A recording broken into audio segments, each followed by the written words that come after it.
सत्य घटना आपको सुना रहे हैं। एक हमारे प्रेमी महात्मा हैं, अभी भी वे सशरीर विराजमान हैं, बहुत अच्छे संत हैं। उनके शरीर में कुछ व्याधि हुई तो फिर हमारे महाराज जी ने, भक्तमाली जी ने उनको भर्ती किया, फिर वो भर्ती हो गए। तो वहाँ क्या होता है व्यास जी, टीबी सेंटोरियम का नियम है, ज्यों-ज्यों रोगी के स्वास्थ्य में लाभ होता चला जाता है उसका वार्ड बदलता चला जाता है। तो इन महापुरुष के तो बहुत जल्दी सुधार हुआ, बड़ी चमत्कारिक ढंग से सुधार हुआ, तो इनका जल्दी बदलने का, उन्होंने कहा गोली तो दवाई तो पूरी खानी पड़ेगी आपको, लेकिन अब वो आपको बेड बदलना पड़ेगा। अब वो रात्रि को 1:30 बजे उनके उठने का नियम है आज भी, और स्नान करके 1:30 बजे रात को जो ध्यान में वो बैठ जाते हैं, सवेरे 8-9 बजे तक ध्यान में बैठते हैं।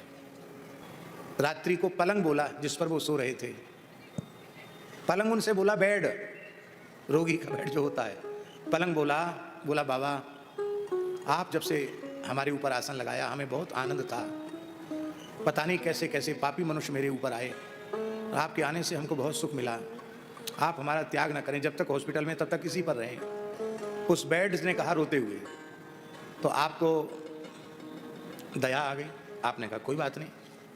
सवेरे डॉक्टर आए, बोले आपको दूसरे वार्ड में चलना है, तो उन्होंने कहा वार्ड में तो हम चलेंगे, बेड हमारा यही रहेगा। अरे तुम्हारी थोड़ी चलेगी, इस वार्ड की कोई चीज़ वहाँ नहीं जाती है, तो ये बेड कैसे चला जाएगा? बोले तो हमारी छुट्टी कर दो। आखिर में डॉक्टर की बात माननी पड़ी और उनका बेड बदल गया। सत्य घटना सुना रहे हैं टीबी सेंटोरियम की। अब उन्हीं के बेड पर एक दूसरा रोगी आया, आते ही उसको इतनी बेचैनी शुरू हुई रोगी को, रात को उसने इतना तूफान मचाया कि बेड से उतर के नीचे बोले मैं जल रहा हूँ, मैं नहीं रह सकता इस पर। तो हल्ला मच गया, भाई बेड में ऐसी क्या चीज़ है, इसमें जल तो ठीक है एकदम।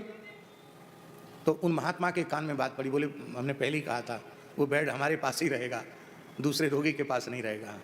तब उसको गर्म पानी से डिटॉल से धुलवा करके और दूसरे वार्ड में जहाँ भी महात्मा थे वो बेड वहीं पहुँचा, और जब तक वो टीबी सेंटोरियम में थे वही बेड उनकी सेवा में रहा। जड़ तत्व जिनको हम जड़ कहते हैं उसमें भी चैतन्य है, उसमें भी चेतना है।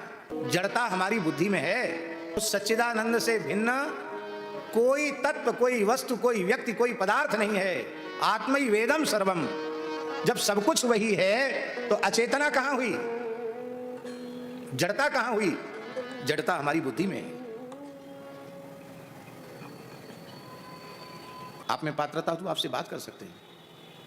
हम लोग भगवान के पात्रों को क्या बोलते हैं? बर्तन बोलते हैं। क्या बोलते हैं? पार्षद बोलते हैं। पार्षद का मतलब वो सबके सब चैतन्य है, जड़ नहीं है। भगवान के मंदिर की एक झाड़ू भी जड़ नहीं है, वो भी चैतन्य है। इसलिए भगवान की प्रत्येक वस्तु को बहुत सावधानी से प्रयोग किया जाता है।